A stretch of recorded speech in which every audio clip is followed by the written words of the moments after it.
Let's explore a world where humanity has achieved an incredible feat, taming and raising dragons, integrating them into daily life. These majestic creatures, once found only in legends and fairy tales, now play an essential role in everyone's lives. In this vast world, dragons are classified into several groups, each serving different purposes. First are the small dragons, 2 to 3 times larger than a human. These smaller creatures are capable of transporting goods and people, becoming reliable companions in the field of logistics. Moving up a size, we encounter the medium-sized dragons, as tall as houses. With their powerful bodies, they are responsible for transporting heavy and bulky items, becoming indispensable allies in the grand scheme of progress. These magnificent creatures, with their awe-inspiring presence, perform crucial tasks that are impossible for ordinary humans to accomplish. However, among these dragon groups, a select few transcend the boundaries of utility, rising to become core weapons in medium to large armies. These dragons carry immense significance. In the symphony of military might, the larger dragons find their purpose, receiving noble titles and commanding the respect of all who witness their majestic forms. The guardians of these powerful creatures, known as dragon knights, undergo special training to forge an unbreakable bond with their talented companions, ensuring seamless coordination on the battlefield. Against this backdrop, Cyril LaRose stands out as a remarkable exception among his peers. Cyril's view of dragons went far beyond the common perception. He didn't see them as mere tools of labor or weapons of war. In that era, becoming a dragon knight was a great honor, bringing not only admiration but also significant financial rewards. On an ordinary day, Cyril strolled through the bustling town, his keen eyes observing all the activity around him. While walking, he came across a man struggling with a small dragon. Despite the man's repeated commands, the dragon remained motionless, unresponsive to his pleas. Intrigued, Cyril moved closer to get a better look and noticed an unmistakable limp in the dragon's right hind leg. Filled with compassion, Cyril approached and gently informed the man about the dragon's injury. Recognizing the significance of this wound, Cyril recommended giving the dragon a well-deserved day of rest, especially since it was also experiencing mental stress. Cyril showed an admirable level of compassion. The dragon seemed to thank him. Cyril gently told it to take care of itself. At this moment, we learn that Cyril can converse with dragons. He is the only one with this magical skill. He empathizes with these creatures, and for that, he is often ridiculed by those who see dragons as mere tools. Cyril's exceptional difference was the very reason for the contempt he endured. In handling and controlling dragons, Cyril was known for his unique approach, which made him sought after by Lindworm, the largest order of dragon knights. However, Cyril quickly found himself at odds with the order's treatment of dragons and could not remain silent when he witnessed their mistreatment. Consequently, after just 1 month, Cyril was expelled from Lindworm. Despite this, Cyril wasn't bothered, as he had already been wanting to leave the order. Now, Cyril had to find his own way as a freelance dragon knight to make a living. Arriving at the public office, he saw countless requests available for anyone to take on, all related to dragon knight duties.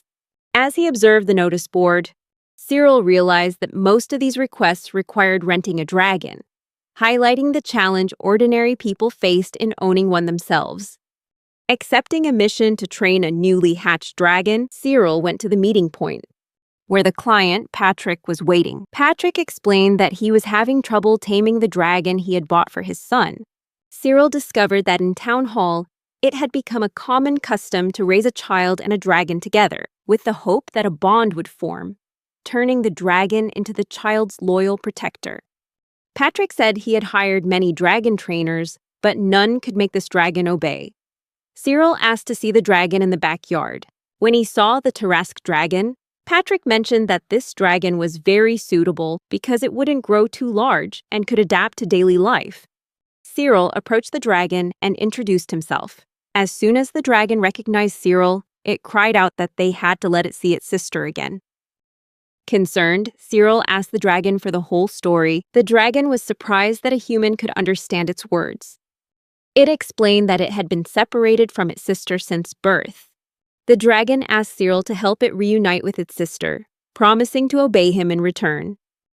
The two agreed to a deal. She would obey Cyril once she was reunited with her sister.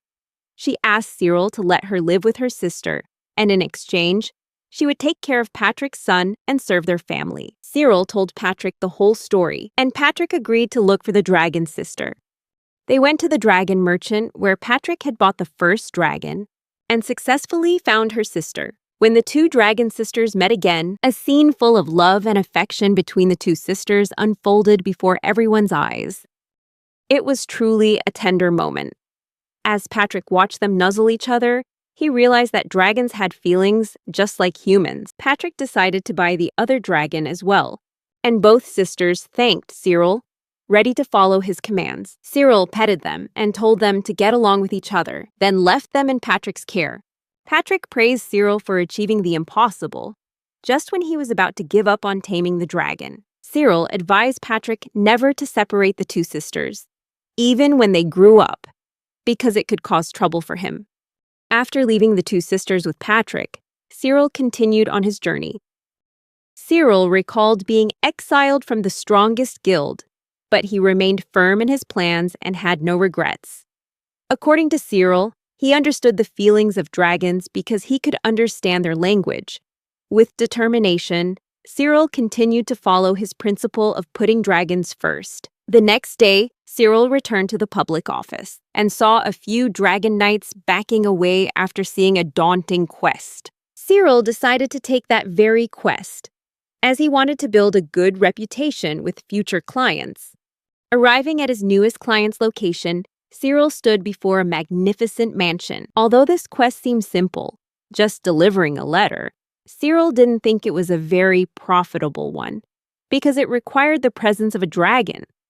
Nevertheless, with his dedication, Cyril was ready to face any obstacle. During the preparations, Cyril asked Catherine to tell him the nature of the letter, so that he could protect it carefully and ensure its successful delivery. At first, Catherine was skeptical of Cyril's abilities. But after a moment of hesitation, she finally decided to reveal its contents. She explained that it was a love letter, a reply to a letter from Baron Burke. From Catherine's expression, it was clear she was only participating in this romance out of formal obligation, not because she was truly invested in the relationship. Still, she wanted the letter delivered. Catherine told Cyril the letter needed to be sent to a place called Riba, and asked how long it would take him to complete the task. Cyril surprised her by promising to deliver the letter within a single day. Catherine seemed displeased, thinking Cyril might be making a promise he couldn't easily keep. She revealed that the others she'd hired for this job had all requested 3 days to complete it. Despite this, Catherine decided to hire Cyril and demanded proof of receipt before she would issue payment. After she handed the letter to Cyril, he left, determined to do the best job possible. This was an excellent opportunity for him not only to get acquainted with the Moliniere family, but also to build a good reputation with the Baron's family. Cyril headed to a shop to rent a dragon, aiming to fulfill his promise of delivering the letter within 1 day. He walked into the shop already knowing exactly what he needed. Cyril asked the merchant to rent him a wyvern, and he specifically requested the fastest one they had available. The merchant nodded and said he currently had 3 wyverns, then led Cyril to them. Cyril saw many different types of dragons in the shop. Since the merchant knew that every dragon knight has a secret way of communicating with dragons, Cyril wasn't worried about his ability to talk to them being exposed. As he got closer to the wyverns, he heard them chatting with each other. One of them remarked that Cyril, being a human, looked rather foolish compared to the last customer. When Cyril approached, he objected to their words, saying they were calling him a fool. The wyvern laughed loudly at Cyril's reaction and replied that it was just speaking the truth. However, the wyvern was immediately stunned when it realized that a human could understand and communicate freely with them. The other wyverns were also incredibly surprised, thinking it was a rare thing for a human to be able to talk to dragons. One wyvern even asked Cyril if he had been raised by dragons, and was even more shocked when Cyril said no. They called him a weirdo and asked why he was there. Cyril got straight to the point and asked for the fastest partner to deliver a letter with him. Immediately, one of the wyverns chimed in, claiming to be the fastest of the three. But before Cyril could answer, another wyvern cut in excitedly, constantly asking questions about the letter's contents, as if it were an exciting love letter. Cyril, flustered by the wyvern's enthusiasm, could only nod in agreement. The wyvern continued to press him, wanting to know the gender of the sender, and when it learned it was a woman, its excitement grew even more, practically begging Cyril to choose it for the mission. Before Cyril could even reply, this wyvern demanded to hold the letter. Cyril was taken aback but still agreed to the request. The other two wyverns showed no interest in human women and mocked the other wyvern's excitement. However, it remained enthusiastic. The merchant told Cyril that the other wyvern was actually the fastest. Cyril looked at that wyvern, but after a moment's thought, he saw the enthusiastic one standing there in disappointment. In the end, Cyril decided to choose the excited wyvern for the job, despite the merchant's confusion as to why Cyril didn't pick the fastest one. The wyvern was overjoyed and immediately asked for the letter. Cyril hesitated for a moment but then handed it over. The wyvern held the letter in its mouth and cheered with delight that the letter carried the scent of a beautiful girl. Cyril had second thoughts about his choice, but they eventually began their journey to the destination. While flying, the wyvern wouldn't stop gushing about the girl's handwriting, making Cyril seriously think that this wyvern's level of perversion was unbelievable. Who needs a comedy show when you've got a pervy wyvern? He thought to himself. However, Cyril's choice proved to be the right one, as the wyvern flew at an incredible speed after receiving the letter. As promised, they reached their destination in just half a day. The Baron was extremely excited to receive the letter, and immediately after, he sent Cyril on his way. Cyril now understood that the Baron was a rather strange person, and it must have been difficult for Catherine to deal with him. Cyril brought the reply letter back for Catherine and gave it to the wyvern. Thanks to the wyvern's relentless excitement, they returned to Catherine's place in the remaining half of the day. Seeing the job completed even before a full day had passed, Catherine was very surprised and excited. To her, completing this mission within the promised time was unbelievable. Catherine praised Cyril's abilities, impressed by the young man sitting before her, and properly asked for his name. She promised to remember him for future tasks, marking a great success for Cyril, as he now had a connection with a wealthy client, just as he had hoped. The next day, Cyril went to the dragon market to look at the dragons, but buying one for himself was still far out of reach. He planned to buy a dragon in the future, which would help him get more jobs. While strolling around and looking at the dragons, Cyril noticed a Balor dragon being sold for a very low price. This made him anxious. He walked into the owner's shop, his face full of worry. To his surprise, Cyril discovered that Balor, the dragon he'd had his eye on, was so cheap he could easily afford her with the money he'd earned from the guild. However, the sight of the tattered poster displaying Balor's price made him feel a bit sad. Determined to find out the reason behind this, Cyril mustered the courage to ask the shopkeeper about the dragon's unbelievable price. The shopkeeper, looking worried, hesitated before answering, which only heightened Cyril's anxiety. He pressed on, hoping for reassurance that there was nothing wrong with Balor. Finally, with some relief, the shopkeeper assured him that Balor was perfectly healthy, perhaps even healthier than the average dragon of her kind. Fascinated by the mystery surrounding Balor's unusually low price, Cyril persisted in asking for an explanation. The shopkeeper, growing more and more anxious, stammered out the truth. Balor had no motivation to do any work. The shopkeeper sincerely warned Cyril against buying this dragon, advising that it might not be a wise choice. However, Cyril was still determined to meet Balor, and the shopkeeper reluctantly led him to where she was resting. Cyril saw Balor sleeping and recalled his knowledge of her species. He knew that Balors were often used for transportation. Though they weren't the fastest, they made up for it with their wide backs and excellent stamina, making them reliable for long journeys. Additionally, being herbivores, balors could sustain themselves by grazing in fields and drinking from rivers, easing any concerns about providing food, as Cyril watched Balor resting peacefully, seemingly indifferent to her surroundings. He greeted her with a determined spirit. Cyril started a conversation with Balor, trying to elicit a response from the apathetic dragon. He asked his questions with the utmost politeness, genuinely curious as to why she didn't want to work. However, Balor remained completely uninterested, ignoring Cyril's questions, as if she knew there was no point in communicating with a mere human. After opening her eyes, she finally broke her silence, simply stating that talking to humans was meaningless to her, not realizing that Cyril could understand her words. Taken aback by this revelation, Cyril confirmed that he understood what Balor had said, causing her to jolt upright, disbelieving what she had just heard. Balor asked again and again, unable to believe that Cyril could actually understand her. Though momentarily shaken by the idea that a human could communicate with a dragon, Balor quickly returned to her usual lethargic state, showing little interest in further conversation.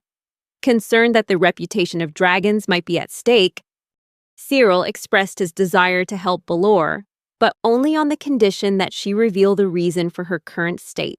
Balor was a bit skeptical, thinking for a moment before stating apathetically that she just wanted to sleep. She explained that she needed 12 hours of sleep every day, stressing that if she didn't get enough, she wouldn't have the energy to do any work. Cyril found this sleep cycle rather strange for a dragon, as he knew that most dragons only needed about 2 hours of rest or could even work while sleeping. However, he also understood that every dragon had its own unique traits and habits. After contemplating the purchase of Balor, Cyril asked her directly if she would be willing to work for him if he guaranteed her 12 hours of sleep each day. Balor doubted a human's ability to meet such a demand and showed her distrust in Cyril's promise. Cyril was accused by Balor of trying to deceive her, but he affirmed his sincerity, assuring her that if he didn't intend to own her, he wouldn't be wasting his time just to chat. Balor remained uncertain, cautiously asking if Cyril would really give her the desired sleeping time without hesitation. Cyril wholeheartedly gave a powerful reply, affirming his commitment to ensuring she got her full rest. However, he also required her to work hard after she'd had enough sleep, and Balor agreed to trust Cyril, deciding to go with him. The shopkeeper was astonished to see Cyril so confident in his choice, despite having picked a lazy dragon like Balor, and he stipulated that the deal would be non-refundable. At that moment, Cyril spoke the historic words, "Whether a dragon works or not depends entirely on the knight's ability." Although not the most promising choice, who could resist a dragon at such an attractive price? Cyril, as brave as a true dragon knight, decided to pay and take Balor home. Once they had been walking for a while, Cyril, with his kind nature, began to think of a nice name for Balor. When he told Balor he wanted to name her to make things easier, Balor found it strange, since humans had always just called dragons by numbers. Cyril explained that naming her would be more appropriate since he understood her language. Cyril named Balor Luis, but she didn't seem very enthusiastic about the name, which made Cyril worry and wonder if Balor disliked it. When he asked if she liked the name, Balor replied that she did, but felt it was strange to receive a name from a human, as it wasn't a common practice. Even so, she accepted the name Louise, thinking it was nice and that she could get used to it. Afterwards, the two of them returned to Cyril's home together. When Cyril introduced Louise to his home, he was surprised that her first question was, "Where will I sleep?" Since Cyril was a kind person, he allowed Louise to choose her own sleeping spot, telling her she could sleep anywhere she wanted, inside the house or in the garden. When Louise was a bit surprised to see the empty garden, Cyril explained that he had rented a house large enough for a big dragon to live comfortably. However, Louise didn't much care about the empty garden, as long as she was allowed to sleep. Cyril was so surprised by how important sleep was to Louise that he teased her, saying she must really love to sleep. He then told her the day was almost over, and since he had nothing for her to do, she could go to sleep. Louise, still shocked that Cyril was letting her sleep so easily, asked again if he was sure he wanted a dragon like her as his own. Without hesitation, Cyril told Louise to just sleep and not to worry. Louise found it strange how well Cyril was treating her. It wasn't normal for a human, so she told him he was weird, to which he replied that other people often called him that too. Now that Louise felt she could trust her master, she decided to reveal her secret. She stunned Cyril by telling him she had something she'd never shown anyone before. Then, Louise launched spears of light into the sky, leaving Cyril stunned. He watched the brilliant spears in amazement, as that was not a known trait of the Balor. His face filled with awe, Cyril asked Louise how she could do that, saying he'd never seen a Balor with such an ability. He added worriedly that he had seen hundreds of Balor, but she was the first one to possess this power. Louise then revealed that using this special power had a drawback. Louise explained that every time she used this special power, she would become incredibly tired. Cyril was thrilled but couldn't understand the source of the power, and he realized that those spears of light were so powerful they must consume a massive amount of energy, leading to her exhaustion. Louise promised that if Cyril ever needed it, she would use that power for him. But being the kind person he was, Cyril told her not to push herself too hard. He simply expressed his gratitude. When the sun rose the next day, Cyril found Louise sleeping in the garden. He greeted her and said he was going out to find work for them both. Louise opened her eyes and Cyril told her to just sleep until the afternoon. Before he returned with a few job requests. After leaving the house, Cyril wondered if he should keep letting Louise sleep so much, but he also believed that she was finally starting to trust him. Cyril went to the public office to find work. As he was looking at the job request board, searching for transportation-related jobs now that he owned a Balor, he was suddenly called out to by Rose, the receptionist. She said she had been waiting for him and had a special request just for him. Cyril was surprised by this offer, especially a request from Rose herself. Rose announced that Lady Catherine thought very highly of him, and this request came from her. Rose also added that it wasn't easy for a freelancer to meet Lady Catherine's standards. Hearing those words made Cyril feel like his hard work was paying off. When Cyril asked what the request was, Rose revealed that it was a secret search mission, stunning him by revealing that the princess was missing. Cyril was completely blindsided and shocked by the news of the princess's disappearance. He asked Rose for more details about the incident. Although Rose tried to explain the incident in detail, even she knew very little about the situation.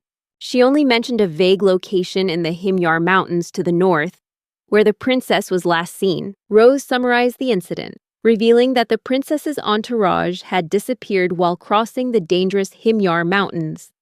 When Cyril asked about the timing, he learned that the princess had only gone missing the previous night. This mission was shrouded in an atmosphere of utmost secrecy, and Rose warned Cyril that the client requested extreme discretion before proceeding with the investigation. Undeterred by the great responsibility, Cyril bravely accepted the mission, determined to uncover the truth. Together with his loyal companion Louise, they began their journey toward the Himyar Mountains.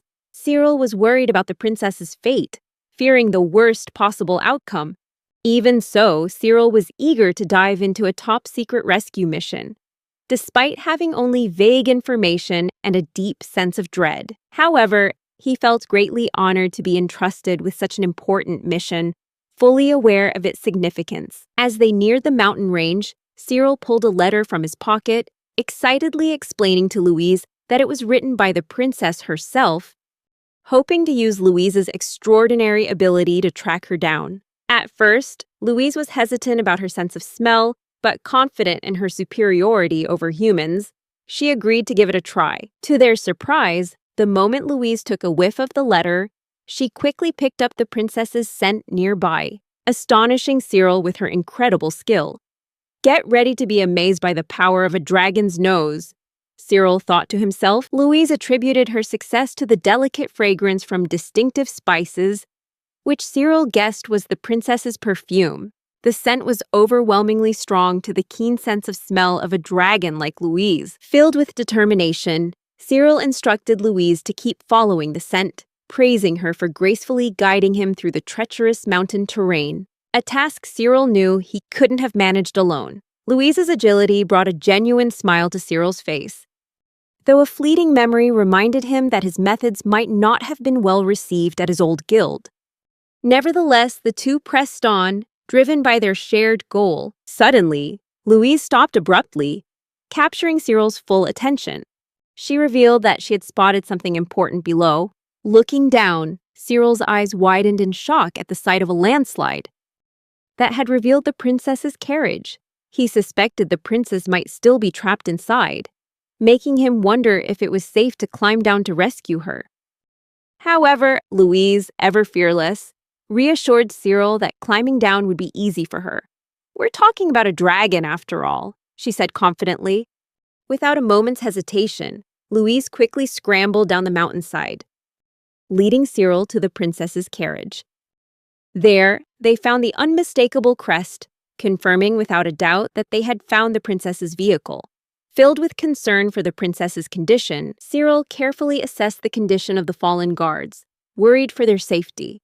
As he touched the carriage, Cyril was surprised to be blocked by a powerful barrier that radiated a strong protective aura. After careful consideration, Cyril and Louise devised a plan to use Louise's incredible strength to break through this barrier. With one powerful strike, Louise shattered the barrier, leaving Cyril stunned and full of admiration for her. Peering inside the carriage, Cyril saw the nearly unconscious form of the princess. Realizing the barrier had likely protected her from harm, he gently approached and tried to wake her. Startled by the presence of a stranger in her carriage, the princess initially reacted with confusion, letting out screams and protests. However, Cyril remained calm and explained the situation, reassuring her that he was there to rescue her. Gradually, the princess calmed down and turned her attention outside the carriage. Seeing the fallen guards and the surrounding wreckage, recognizing the urgency of the situation, Cyril suggested finding a doctor after they left the mountain range. However, showing her compassionate nature, the princess expressed concern for the safety of her accompanying soldiers, a noble gesture. Cyril explained that it was impractical to carry the injured soldiers at the moment, but he promised to return for them as soon as possible. Moved by Cyril's dedication and care, the princess reached out her hand to him. Understanding her intention, Cyril took her hand, helping her out of the carriage. The princess, her legs still shaky from the ordeal, stepped out with Cyril's assistance. As they began their descent down the mountain, Cyril asked about the princess's condition, mentioning how Louise had assisted in the rescue, ensuring a smoother journey. The princess, seemingly lost in thought, appeared distant, prompting Cyril to ask what was troubling her. Startled, the princess admitted she was thinking and began to verify Cyril's identity as a dragon knight. She asked why someone of his talent would choose freelance work instead of joining a knightly order. Cyril was surprised by the princess's quick assessment of his abilities after just a brief encounter, and he asked her why she had come to that conclusion. The princess explained that a dragon knight who is cherished by their dragon is of immense value, and she wondered why Cyril wouldn't seek the support and prestige of a knightly order. Cyril gave vague explanations, keeping his personal reasons a secret. As the conversation unfolded, they continued their descent down the mountain. Before long, Cyril and the princess arrived at the public office, where Rose was waiting. Rose was astonished and overjoyed to see the princess safe, praising Cyril for his outstanding achievement. The princess expressed her deep gratitude and wished to reward Cyril for his bravery. However, as a knight of honor, Cyril refused any reward beyond the agreed-upon payment for the mission. With nothing left to offer, the princess sought a way to express her gratitude. In the end, she decided to give Cyril a handkerchief imprinted with her crest, assuring him that he could count on her help whenever he needed it. Cyril accepted the handkerchief solemnly, moved by the princess's gesture. He bid the princess farewell, feeling pleased and satisfied that the rescue mission had been a resounding success. As Cyril and Louise left the public office, their hearts were filled with a sense of accomplishment. knowing they had made a significant difference in the princess's life. After successfully rescuing the princess, Cyril received a hefty reward of 1,000 reals, a considerable sum for anyone involved in the mission. Louise, his loyal companion, reminded Cyril of his promise to buy her a nest as a reward. However, Cyril seemed to have other plans in mind, much to Louise's disappointment when he turned down her request for a nest. Cyril explained that 1,000 reals was what an ordinary person earned in an entire month, and so he suggested they find something much better than just a nest. Upon hearing this, Louise's eyes lit up with happiness and excitement. She eagerly asked Cyril about his proposal. Cyril indulged her curiosity, revealing that he intended to buy her a proper bed set, further fueling the excitement of Louise, who had never seen a proper bed in her life. As they approached a shop specializing in dragon supplies, a familiar face appeared, Lin Wern, a dragon knight from Cyril's old guild. Lin expressed surprise at seeing Cyril again and mentioned hearing that he had left the guild. Cyril's face grew somber as he faced his former comrade. Lin offered to speak with the higher-ups in the guild, suggesting that Cyril could rejoin their ranks. Cyril thanked him for the offer but firmly refused, having no desire to return to the guild. The Dragon Knight then tried to persuade Cyril by mentioning that he would have to abandon his principle of treating dragons as equals if he wanted to be readmitted. However, Cyril remained uninterested and dismissed the offer, unwilling to compromise his beliefs. Lin saw Cyril's stance as stubbornness, believing that many would covet an affiliation with a powerful knightly order like Lindworm, but Cyril remained unmoved. Lin insisted that without the guild's backing, it was difficult to achieve anything in today's world, and continued trying to change Cyril's mind. Meanwhile, Louise's patience was wearing paper thin as she endured their seemingly endless conversation. She kept reminding Cyril about the fascinating topic they were supposed to be discussing. Yes, the highly anticipated world of beds. Cyril, ever the bearer of interesting news, revealed that the bold Dragon Knight had suggested that letting Louise sleep a full 12 hours a day was perhaps not the most ideal arrangement. Louise, in utter disbelief, looked as if she was about to explode upon hearing that. Lin was bewildered to see Louise growling. Cyril cheerfully accepted the Dragon Knight's request to stop Louise as he looked on, bewildered and utterly confused. With a mischievous smile, Cyril gladly accepted the knight's compliments about his seemingly supernatural spellbound dragon. But in a surprising twist, Cyril revealed that his magical secret lay not in incantations or enchanted items, but simply in the genuine care he had for his scaly companions. The knight was left speechless, and his shocked expression was plain to see as Cyril dropped this unexpected bombshell. Who needs magic and potions when you can just show genuine affection for your fire-breathing comrades, right? After the Dragon Knight left, still muttering about the encounter, Louise found this strange. Cyril explained that he and the other Dragon Knights had never really gotten along. Then Cyril affectionately comforted Louise, gently stroking her scales and whispering soft words of reassurance. He promised her, his voice filled with unwavering dedication, that he would always prioritize her well-being, ensuring she got a peaceful 12 hours of sleep every day, as long as she was by his side. With a deep understanding between them, they both entered the shop, where the owner greeted them warmly. Cyril asked the shopkeeper for a mattress set suitable for his dragon, and Louise could hardly contain her excitement when she saw the countless mattress sets before her. Overjoyed, she immediately jumped onto the mattress, which made Cyril worry, and he had to apologize to the shopkeeper for any trouble she might have caused. However, the shopkeeper reassured Cyril that the display mattresses were just samples for testing, and that Louise was free to enjoy herself. Louise was filled with happiness, praising the comfort and springiness of the bed, comparing it to lying on a slime.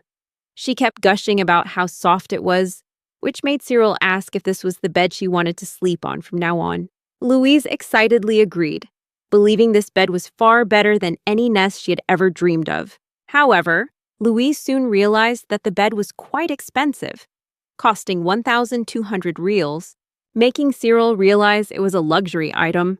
Worried about the cost, Louise wondered if Cyril could afford it. In response, Cyril reassured her that he wasn't concerned about the money, emphasizing that her happiness was the most important thing to him. Cyril decided to buy the mattress for Louise, and the shopkeeper praised Cyril's excellent communication skills with dragons. He remarked that he had never seen a dragon knight as successful with their dragon as Cyril was. Cyril humbly attributed his success to treating his dragons like family members. Once the bed was purchased, the two of them left the shop filled with joy and satisfaction. Louise commented on the mattress's weight, which made Cyril worry and ask if she could handle it. As they continued on their way, Louise suddenly stopped, her heart heavy. With a pang of guilt as she realized the price of the mattress exceeded the money they had earned from the heroic princess rescue mission. Worries about being selfish began to creep into her mind. However, Cyril, ever understanding and compassionate, gently eased her worries, assuring her there was no need to be concerned. With a warm smile, he reminded Louise of his promise to reward her, and stressed how proud he was of her extraordinary efforts. Cyril's words left Louise pleasantly surprised and grateful. Gratitude washed over her as she sincerely expressed her thanks to the master she deeply cherished. Their bond as master and dragon deepened with every step they took, their relationship growing ever stronger. Cyril and Louise continued to take on jobs together. One day, after completing a mission, Louise complained to Cyril about her fatigue, admitting that their recent work had been quite strenuous. Cyril agreed that the job had been demanding, but he explained that they needed to work hard to make a living. Cyril assured Louise that he wouldn't overwork her, and suggested she head home first. While he finished turning in the quest, Louise started heading home, while Cyril felt a bit anxious, thinking about the potential dangers she might face. However, given the town's peaceful nature, he trusted she would be safe and decided to let her go on her own. Suddenly, a realization struck Cyril. As he considered that if his dragon could go home by herself, then perhaps he could also train them to work independently later on. After finishing his task, Cyril began to consider buying another dragon, expanding his team and his capabilities. With new possibilities in mind, he decided to explore the options ahead, thinking, the more dragons, the better. As he entered the bustling market, Cyril's eyes lit up with recognition as he came face to face with the merchant who had sold him his beloved companion, Louise. Recognizing Cyril as the customer who had chosen the lazy yet lovable Balor dragon, the merchant greeted him warmly. Their previous encounter quickly brought back fond memories. Amidst the friendly greetings, a hint of concern crossed the merchant's face, suggesting there might be some issue with the Balor's performance. Sensing the merchant's worry, Cyril quickly reassured him that he had no intention of complaining or asking for a refund. He promised that his dragon was growing well and bringing him endless joy. With a mischievous smile, Cyril showed that everything was fine and that Louise was an indispensable part of his life. Cyril admitted his intention to expand his dragon family. Despite facing a tight budget after splurging on previous luxuries, he sincerely confessed that he couldn't just splash out on another dragon right now, and expressed his desire to find a more affordable option. Hopeful, yet understanding of the situation, Cyril asked the merchant if there were any cheaper dragons available. Unfortunately, the merchant shook his head sadly, informing Cyril that there were currently no cheap dragons like Balor in stock. This left Cyril deep in thought, a mix of curiosity and determination, along with a bit of confusion as he accepted the reality of the situation. Cyril politely asked the merchant to keep him in mind if a budget-friendly dragon appeared later on.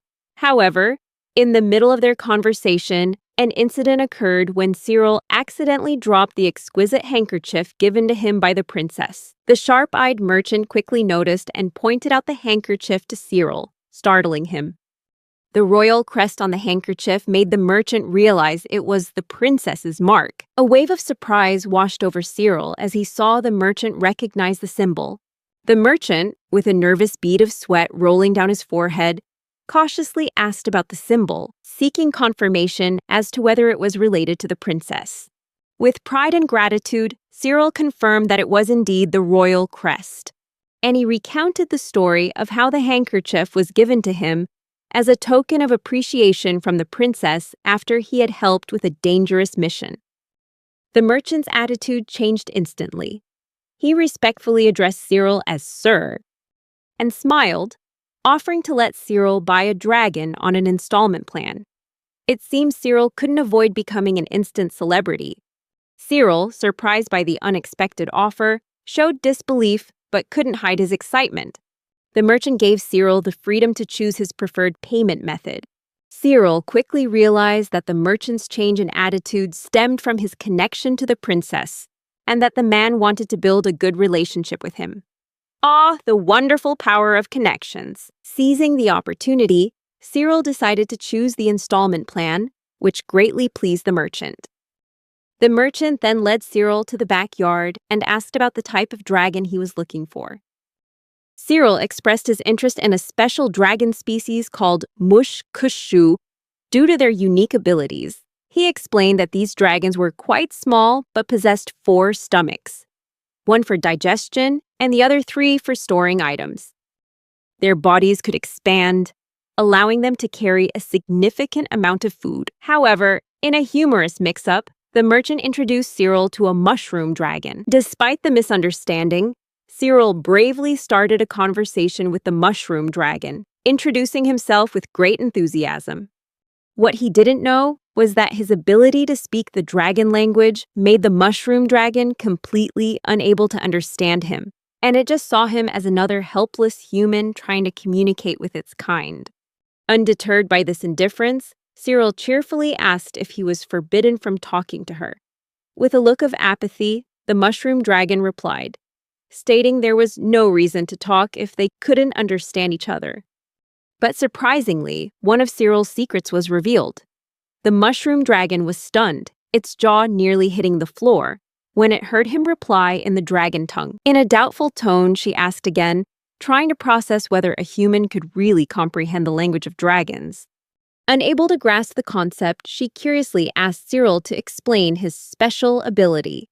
Cyril, with a confident air, replied that he was born with an extraordinary talent for communicating with dragons, which surprised the mushroom dragon even more. As the two continued their fascinating exchange, the mushroom dragon's curiosity was gradually satisfied. Cyril didn't hesitate to express his desire to buy the mushroom dragon. The mushroom dragon, surprised by Cyril's strange behavior, couldn't help but find it amusing that he was asking for her opinion instead of simply taking her. Ah, the peculiar ways of transactions between humans and dragons. Cyril clarified his intentions, assuring her that he wanted her consent and wouldn't force her if she didn't want to come along. He emphasized that he truly wanted her to be his companion and for them to work together. Surprised by Cyril's answer, the beautiful mushroom dragon blushed and said she had no interest in him whatsoever, while also expressing her belief that all men were terrible. Then she introduced herself by her real name, Colette, and revealed that she would be happy to go with Cyril on one condition. He had to call her by her proper name. Cyril agreed to keep Colette's name and respect her condition. He asked once more if she was willing to work with him, causing Colette to blush again, acting as if she were doing him a favor by accepting Cyril as her master. Captivated by her beauty, Cyril reaffirmed his desire to make her his dragon. After completing the transaction, Cyril and Colette left the merchant. Cyril led Colette up a mountain and showed her where she would be working. He introduced a beautiful blue ore and tasked Colette with collecting ore from this mountain. Cyril provided her with the necessary information about the ore and instructed her to store it in her storage stomach before returning to town to sell it for a high price. Colette confidently agreed to collect the ore, believing it would be an easy task. Cyril appreciated her help, and Colette was happy to be working for him. However, Cyril surprised her by asking her to complete the task independently, without his supervision. Colette was surprised, as working without her master's guidance was a completely new concept for her. Cyril reassured Colette that he trusted her and would not watch over her as she worked. Although Colette wondered if Cyril was afraid she would be lazy, he reaffirmed his trust in her. Colette agreed to work alone, and the merchants were very surprised when Cyril proposed his business terms. Colette completed her assigned task perfectly, without any help. Cyril was very pleased to see her competence and realized that his business plan could succeed. After Colette finished her daily work, Cyril took her home and led her to the back garden. He asked if she found the garden suitable for resting. Colette expressed that she preferred the garden over the market as a place to rest. She noticed another dragon in the garden, and Cyril introduced her to Louise. Louise woke up and explained that she had sensed someone besides Cyril, which had woken her. Cyril informed Louise that he had decided to bring another dragon into their family. Colette introduced herself, and the two dragons greeted each other with friendly smiles. Cyril observed his two dragons and quickly realized the space limitations in the garden. The two dragons also acknowledged the situation without much worry, voicing their opinions. Colette found Louise's ability to sleep fascinating, while Cyril realized that if he planned to add another dragon to the family, he would need a larger space. In an exciting turn of events, Cyril began a new journey, escorted by his pair of reliable dragons. As the three of them strolled on a beautiful day, Colette couldn't help but comment on Louise's constant state of sleepiness. With a dreamy expression, Louise frankly admitted that she always craved more sleep, leaving Colette completely bewildered. Colette turned to ask Cyril for his insight into Louise's sleeping habits. Since dragons normally only need a short nap of about 2 hours a day, Cyril reassured Colette that he was fully aware of Louise's special requirement, as she needed up to 12 hours of sleep to maintain her health and beauty. He proudly explained that his extraordinary ability to communicate with dragons gave him deep insight into their specific needs. To further illustrate his point, Cyril reminded Colette of her own unique traits. While she had initially objected to being named, Louise remained serenely silent, undisturbed by the conversation. Colette's mood changed. While walking, Colette's attention was caught by a shop. Cyril scanned the area, searching for the item that had caught Colette's attention, and asked what had caught her eye, causing Colette to blush and refuse to talk about what she had just seen. Cyril encouraged her to share what she wanted, but Colette refused, blaming her secrecy on her changing moods. She continued with her daily work, parting ways with Cyril to carry out her task. Cyril searched around for what had caught Colette's attention. After finishing his work with Louise, Cyril temporarily left her in a safe place and went to the dragon merchant's shop. The merchant greeted Cyril warmly. Cyril asked if Colette had visited him earlier. The merchant revealed that Colette had arrived earlier and gave Cyril the money pouch she had left behind. Cyril explained that the money in the pouch was Colette's first earnings from her first day of work, and that it would be used to make the first installment payment. He also informed the merchant that Colette would continue to make regular payments.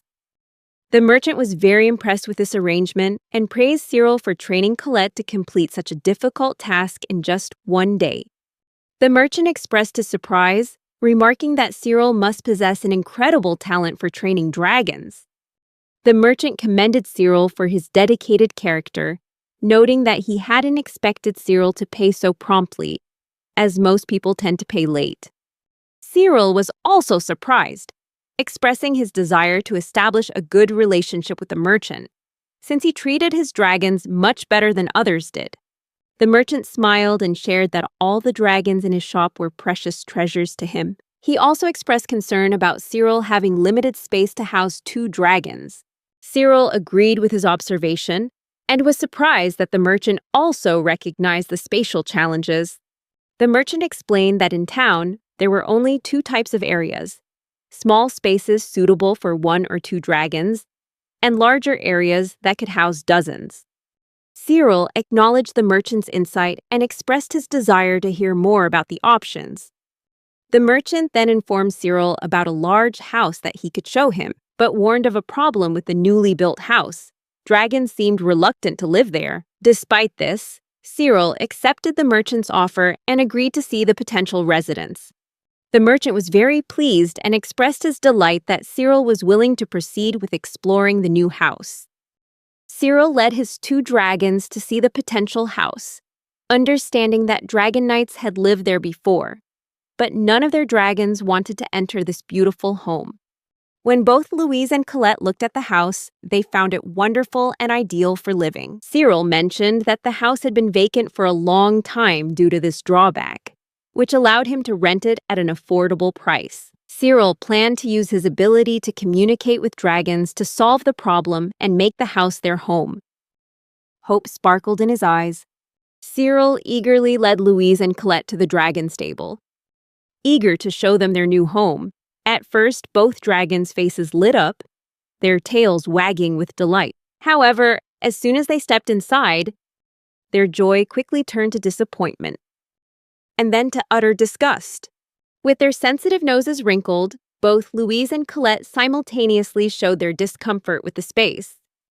Cyril was stunned, his heart sinking as he listened to the dragon's complaints about the stable. He was taken aback as his two companions expressed their clear dissatisfaction, forcing him to rethink his initial plan. Both Louise and Colette complained about a terrible stench that permeated the space, emanating from the filthy floor and the layer of dusty soil covering everything.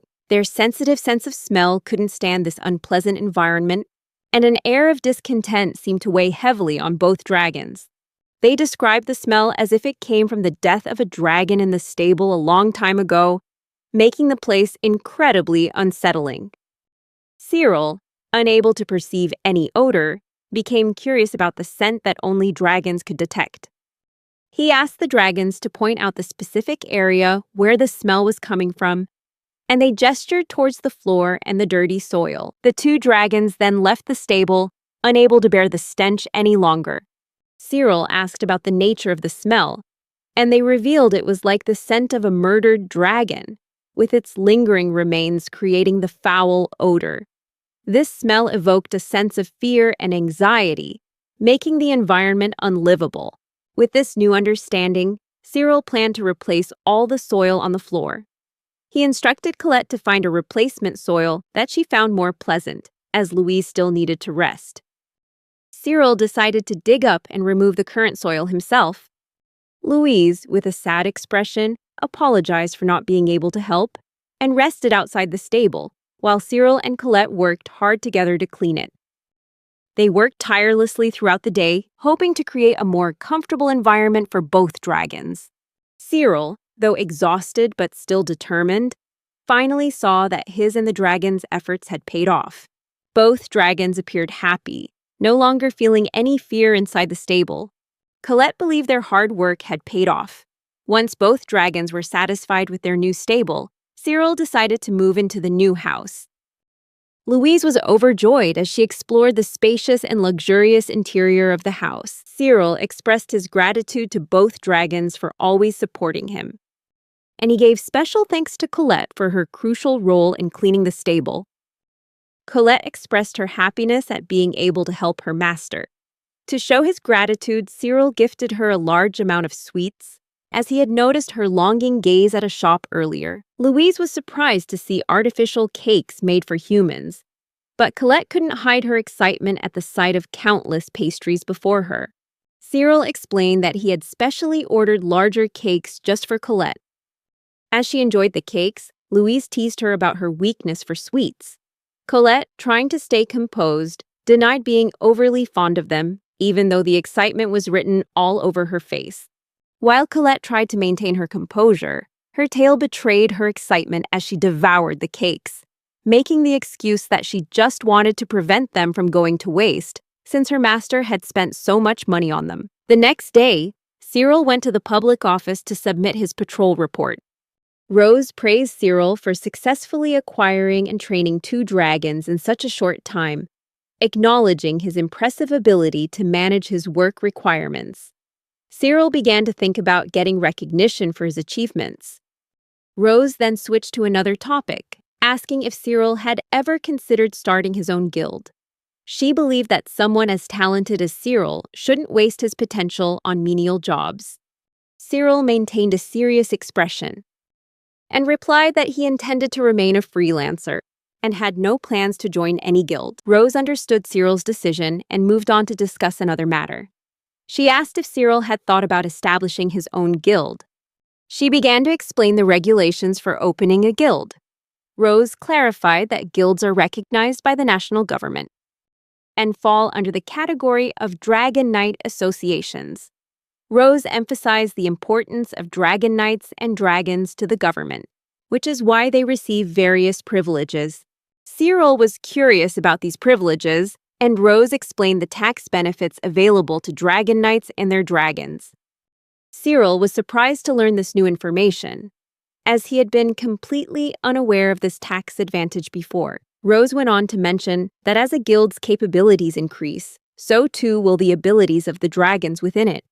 Cyril's face showed shock and disbelief upon hearing this information. He became excited and eager to start this new adventure, but also felt overwhelmed by the vast possibilities of opening his own guild. With his curiosity growing, Cyril turned to Rose, his trusted ally, to seek guidance on this complex process. With her wealth of experience and knowledge, Rose would be the one to support Cyril on his journey to open a guild and explore future growth possibilities. Rose began to reveal the secrets of establishing a guild. As Rose explained the prerequisites, Cyril realized that having a patron was crucial for founding a guild. To his delight, Rose generously offered to be his patron and support him, a gesture that filled his heart with gratitude. Embracing this opportunity with open arms, Cyril accepted her offer, knowing he couldn't find a more trustworthy companion. However, amidst the excitement, Cyril discovered he had to face a major financial hurdle, a massive deposit of 10,000 reals, a figure that left him stunned. This seemed too great for him to handle, forcing Cyril to consider how to overcome this challenge on his guild founding journey. Cyril felt a flicker of anxiety, but quickly regained his composure and gave a mischievous smile, revealing his clever solution. He revealed that Colette, his special dragon, had accidentally discovered a rare treasure, priceless polylite ore. By selling this precious ore, Cyril had obtained the exact amount needed, showcasing the extraordinary resourcefulness and talent of his beloved dragon. With the worry about the deposit resolved, the flame of enthusiasm in Cyril burned brightly once more. Rose guided him through the application process, handing him a promising application form. Cyril's eyes lit up as he imagined his guild taking shape, with a brave team and diverse dragons. Pen in hand, he began to fill out the form, eagerly writing his dream into existence on every line. In this moment, Cyril realized his journey had only just begun. Though the challenges ahead might be great, with Rose's support, his funds secured, and his own unwavering determination, Cyril was ready to build a guild that would leave an indelible mark on the world. Next, Rose asked Cyril to come up with a name for his guild. Without much hesitation, Cyril quickly chose the name Dragons First, as he believed it truly reflected the spirit of his new guild, putting dragons first. Hot off the press, Cyril's guild is officially a go. Get ready, because it's all going to be Cyril's rules. And as you might have guessed, the top priority is always the dragons. Who would have seen that coming? Rose signed the form as Cyril's sponsor. As soon as she finished signing, a small fairy suddenly appeared from the form. Cyril found this strange, but Rose reassured him that he should keep the fairy with him, as she would accompany him, and her purpose would become clear over time. Afterward, Rose handed Cyril a box containing necklaces and anklets, tools for measuring a dragon's energy. She explained that these tools were very effective and would grow stronger as the guild's level increased. Cyril, with his new tools and allies, felt excited and ready to face whatever came next. Cyril hesitated, mentioning that he had seen dragons at the Lindworm Guild wearing similar tools and expressing his discomfort at the thought of making his own dragons wear them. Rose quickly resolved this by suggesting Cyril visit the dragon tool shop, where he could find other accessories instead of necklaces. When he got home, Cyril excitedly announced to the dragons that he planned to splurge on some stylish accessories for them. He mentioned the dragon tool shop, where they could find gorgeous earrings and ribbons, and he eagerly asked them what kind of jewelry they wanted. To no one's surprise, Louise, with her passion for sleeping, suggested a sleeping bag as her preferred accessory. Cyril raised an eyebrow, realizing his dragons had rather unique fashion tastes. As a compromise, Louise eventually chose a sleep mask, perhaps hoping it would help her look prettier and sleep better. Turning to Colette, Cyril curiously asked about her preferences and watched as she blushed, requesting a cute little ribbon. It seemed even powerful dragons had a touch of adorable femininity.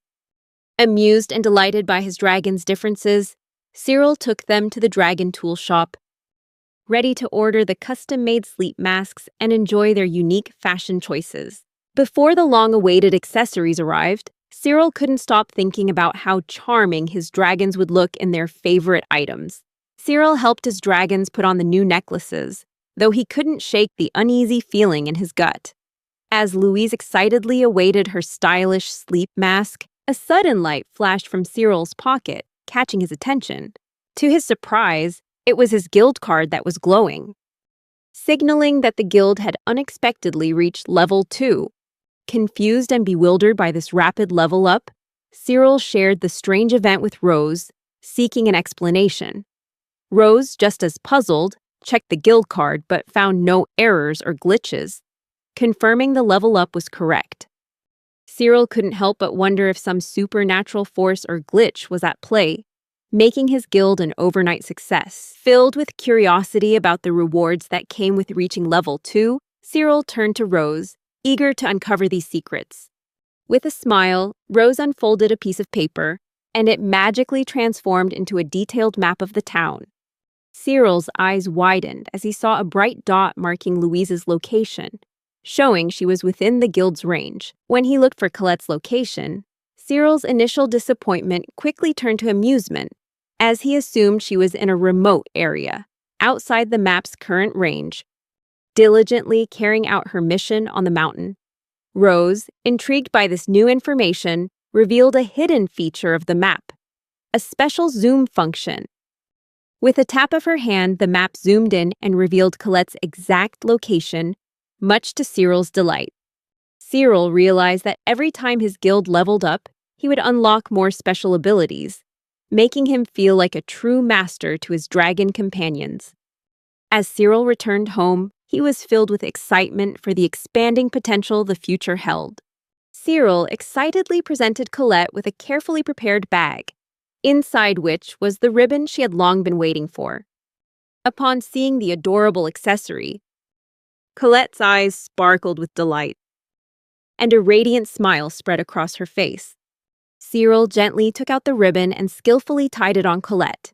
Instantly, Colette became shy, her scales shimmering with embarrassment. Unable to contain his admiration, Cyril showered her with compliments, praising Colette's radiant beauty.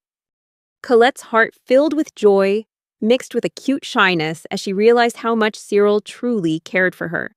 Their lighthearted banter echoed, creating a warm and loving atmosphere in their dragon-filled home. Wait, what? Cyril thought to himself. As he looked back at his guild card, another brilliant flash of light surprised him, signaling an increase in the guild's experience. Although the guild's level hadn't changed, the significant jump in experience caught his attention. Glancing at Colette, who was glowing with joy, Cyril couldn't help but wonder if there was a connection between the dragon's affection and the mysterious glow of the guild card. In the morning, Cyril and Louise began their new journey, their eyes filled with excitement as they discussed Colette's laughter from the night before. Cyril suddenly realized that Colette longed to impress him, and that his praise had the power to evoke genuine happiness from his dragons. The memory of Colette's radiant ribbon, along with the glowing guild card, returned, reinforcing his belief that the theory about the link between guild progress and dragon affection was well-founded. Meanwhile, Louise, wearing her adorable sleeping mask, eagerly drew Cyril's attention to a letter of commendation proudly displayed at the public office, honoring the prestigious Lindworm Guild. Cyril acknowledged that Lindworm's recognition was well-deserved and realized that his own guild had the potential to achieve similar accomplishments. A fire of determination ignited within Cyril as he envisioned a future where his guild would also receive the kingdom's admiration and praise. As Cyril was engrossed in the bulletin board announcement, a familiar face from his time as a dragon knight suddenly appeared before him. An old comrade from the Lindworm Guild. The smug dragon knight, filled with pride, couldn't resist boasting about Lindworm's newfound fame, proudly proclaiming that they had attracted many renowned B-rank dragon knights and experienced individuals to join their ranks. Cyril listened, but in his heart, his resolve to follow his own path only grew stronger. Cyril recognized the skill and prestige that B-rank dragon knights possessed and understood their crucial role in guild operations. However, he remained unmoved by the mockery, steadfast in his disapproval of Lindworm's policies, despite their current success.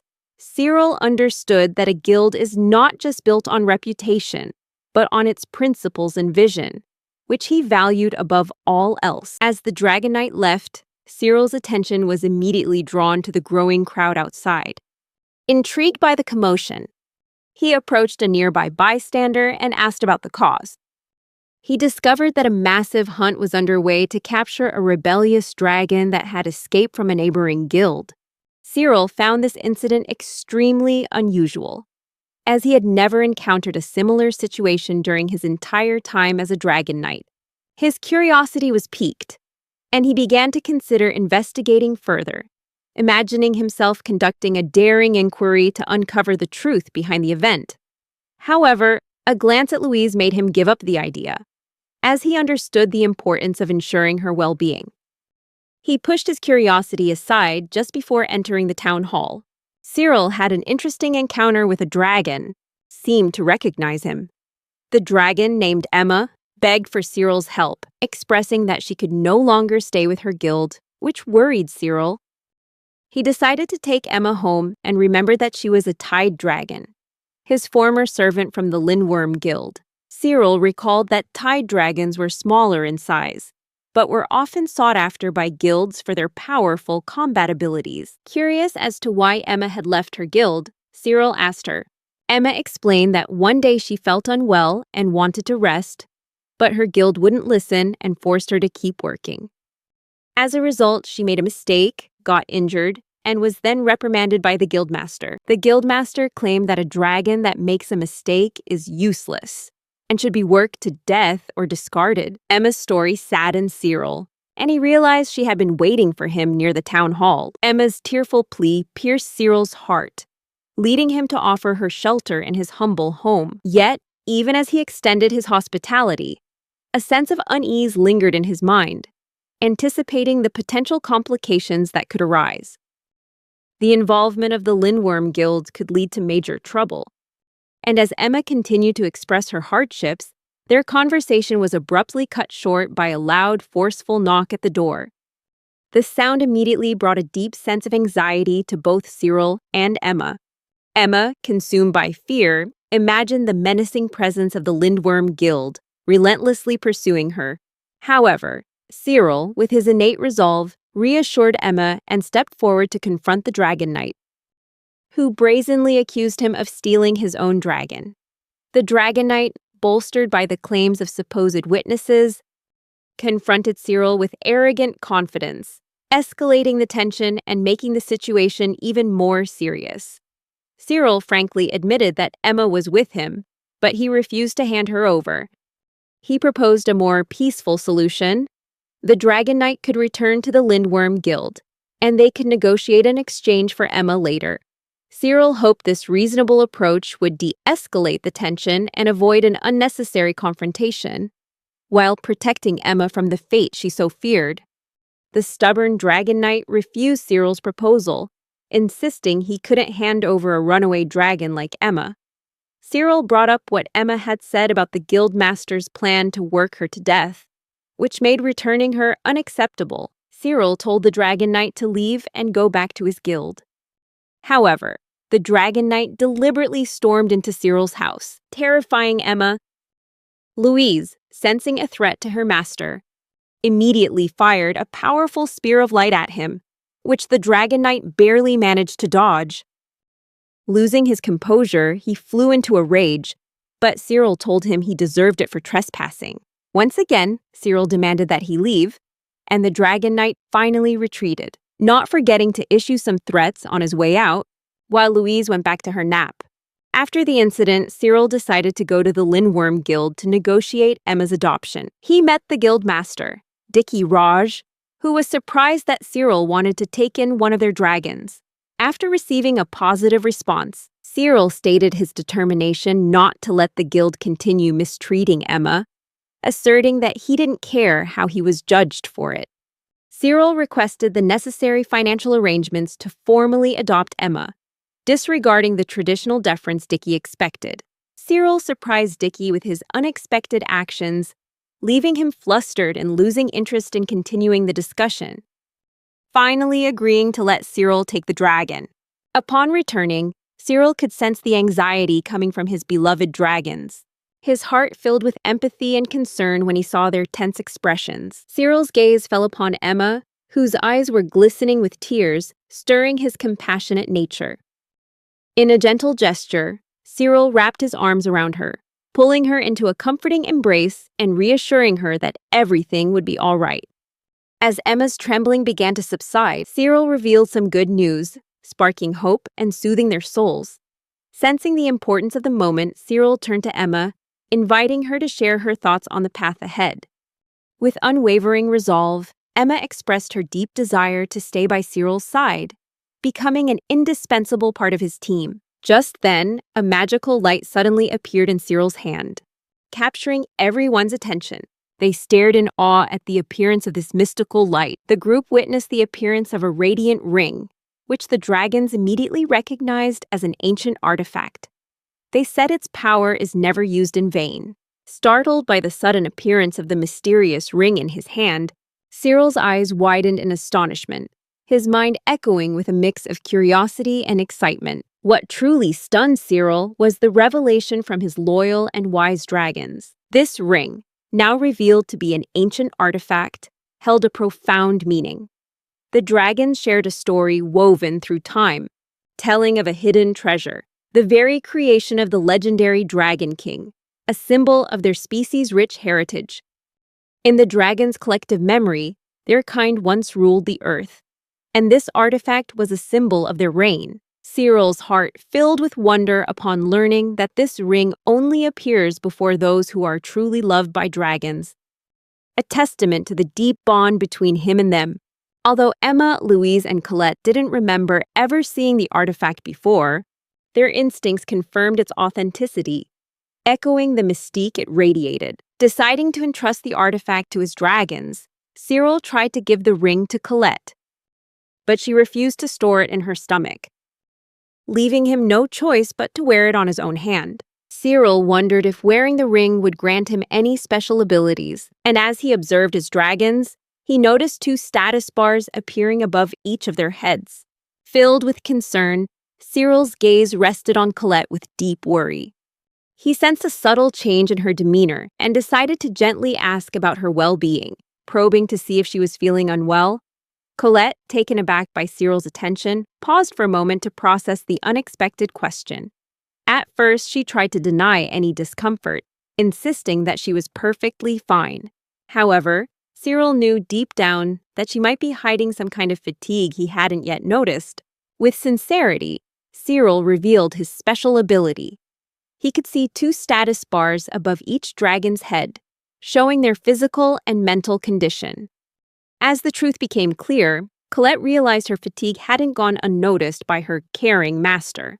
A gentle smile appeared on her lips, a mix of surprise and gratitude. Cyril's kind and sensitive nature had uncovered the silent struggle she was enduring. Without hesitation, Cyril admitted that he had overlooked the signs of her fatigue before, and sincerely apologized to Colette for not realizing it sooner. Colette, humble and resilient, tried to brush off Cyril's concern, reassuring him that it wasn't a big deal. However, with heartfelt conviction, Cyril stood firm, reminding Colette that her health was paramount, and he would ensure she got the rest she needed. Cyril's voice was filled with determination and sincerity as he insisted that Colette take a day off. With conviction, he stressed the importance of protecting her health, advising her not to push herself to the point of exhaustion. The warmth in his words seeped into Colette's heart, making her feel cared for and valued. Cyril understood that the ancient ring was given to him so he could monitor Colette's physical condition and prevent her from overworking. The sense of responsibility was almost palpable. In her proud yet warm manner, Colette reluctantly agreed, acknowledging that she needed a rest. Cyril was glad to have the ring, as it allowed him to take better care of his dragons.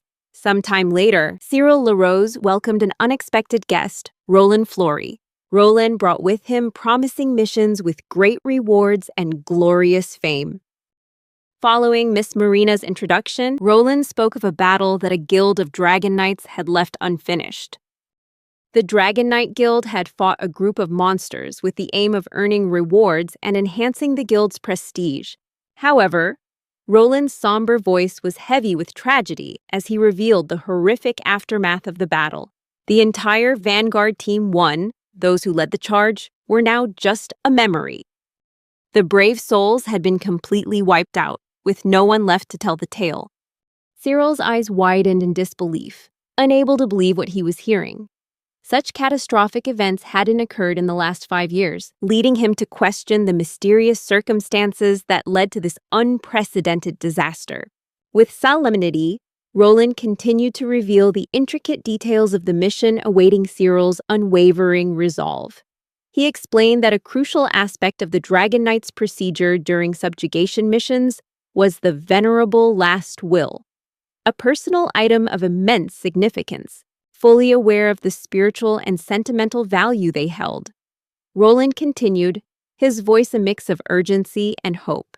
He revealed the exact location where Cyril must carry out this solemn duty: Tansig Valley, a landmark both intimidating and enchanting.